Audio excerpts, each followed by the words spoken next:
Okay, so pakita ko lang po yung nilagay kong protective sticker niya rito sa sides, kasi ito po yung tatamaan ng mga gamit pag naglaro yung mga gamit.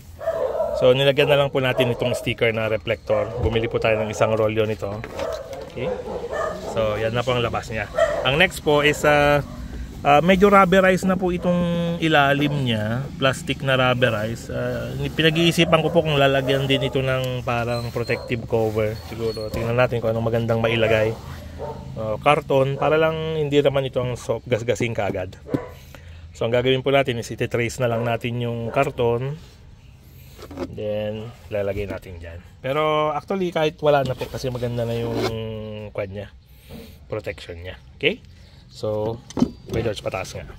So kahit maglaro na po itong pumpay rito, hindi na po magagasas yung siding. Pero again, matalim din po itong mga ito. Yan naman po ang gagasagasin niya yung flooring. So siguro po lagyan lang natin ng protective covering para mas maingatan natin habang bago pa. Okay? Salamat po.